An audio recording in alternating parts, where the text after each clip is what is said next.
சம்மருக்கு ரொம்பவே ரெஃப்ரெஷிங்கான நுங்கு ஷர்பத் எப்படி பண்ணுறதுன்னு பார்க்கலாமா? ஒரு மிக்ஸி ஜாரில் நுங்கு எடுத்து நல்லா பிளெண்ட் பண்ணிக்கோங்க. இந்த பிளெண்ட் பண்ண நுங்கை நம்ம ஏற்கனவே காய்ச்சி ஆற வச்ச பாலில் சேர்த்துக்கோங்க. அதுக்கப்புறமா 1 or 2 நுங்கு எடுத்துகிட்டு அதை நல்ல குட்டி குட்டி பீசஸாக கட் பண்ணிவிட்டு அதையுமே இந்த பாலோடு சேர்த்து நல்லா மிக்ஸ் பண்ணிக்கோங்க. இது கூட உங்களுக்கு தேவையான அளவு நன்னாரி ஷர்பத் எசன்ஸை கலந்துக்கோங்க. நல்லா மிக்ஸ் பண்ணி விட்டுட்டா அவ்வளோதான், ரொம்ப டெலிஷியஸான நுங்கு ஷர்பத் ரெடி ஆகிடுச்சு. இது ரொம்பவே ரிஃப்ரெஷிங்காக இருக்கும்.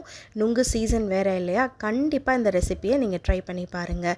இதை சர்வ் பண்ணுறதுக்கு ஒரு கிளாஸில் ஐஸ் க்யூப்ஸை போட்டுக்கோங்க. அது மேலே நம்ம மிக்ஸ் பண்ணி வச்சுருக்கிற இந்த நுங்கு ஷர்பத்தை எடுத்து அப்படியே ஊற்றி குடித்தா ரொம்ப டேஸ்டியாகவும் ரிஃப்ரெஷிங்காகவும் இருக்கும்.